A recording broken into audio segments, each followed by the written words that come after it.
Au Sénégal, comme dans de nombreux pays en Afrique de l'Ouest et du Centre, les politiques agricoles mises en place au lendemain des indépendances des années 1960 se sont largement inspirées des modèles occidentaux de la Révolution verte. Ces modèles sont caractérisés par l'utilisation de produits agrochimiques. Cependant, force est de constater aujourd'hui que cette agriculture conventionnelle peine à assurer les besoins alimentaires des populations et constitue une menace réelle pour l'environnement. Nous sommes confrontés à des défis majeurs tels que le changement climatique, la dégradation des sols et la perte de biodiversité qui affectent la productivité agricole et la sécurité alimentaire. C'est pourquoi il est impératif que nous adoptions des pratiques agricoles durables et respectueuses de l'environnement, telles que l'agroécologie. L'agroécologie favorise une approche holistique de l'agriculture qui vise à promouvoir la biodiversité, régénérer les sols et réduire l'utilisation de pesticides et d'engrais chimiques. Il s'agit de voir ensemble comment, nous pouvons améliorer nos pratiques agricoles pour rendre cela beaucoup plus productif, rendre nos pratiques beaucoup plus compétitives en termes d'accès au marché pour que cela soit profitable aux producteurs et faire en sorte que les pratiques nous permettent de pouvoir préserver l'environnement. Donc ici, c'est pour ça que nous parlons de la durabilité et faire en sorte qu'en le faisant, nous puissions booster l'ensemble des chaînes de valeur agricoles et qui vont permettre donc de pouvoir accroître le développement économique de nos pays. Il faut que l'agriculture joue pleinement son rôle.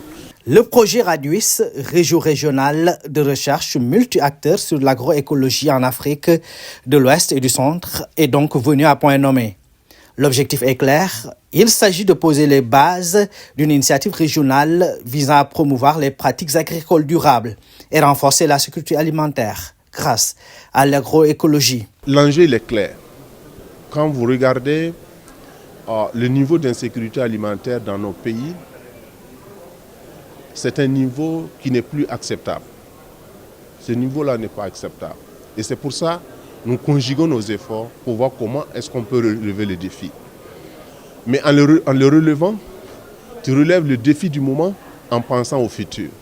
Pour que, en essayant de relever le défi du moment, tu ne détruises pas la base productive qui va constituer ton futur.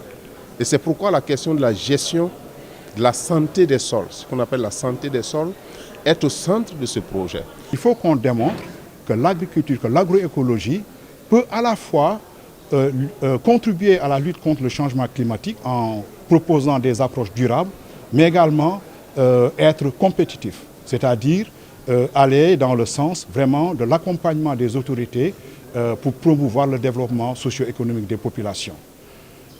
Et puis, les universités aussi ne seront pas en reste parce qu'on va utiliser justement ces innovations et ces technologies-là qui sont stockées au niveau de la base de données MITA du CORAF pour justement accompagner la formation académique, notamment des jeunes, parce qu'il faudra à terme également viser l'entrepreneuriat rural des jeunes diplômés. Ce consortium sous-régional porté par le CORAF, Conseil Ouest et Centre africain pour la recherche et le développement agricole, est financé à hauteur de 5 millions d'euros, soit plus de 3 milliards de francs CFA, par l'Union européenne.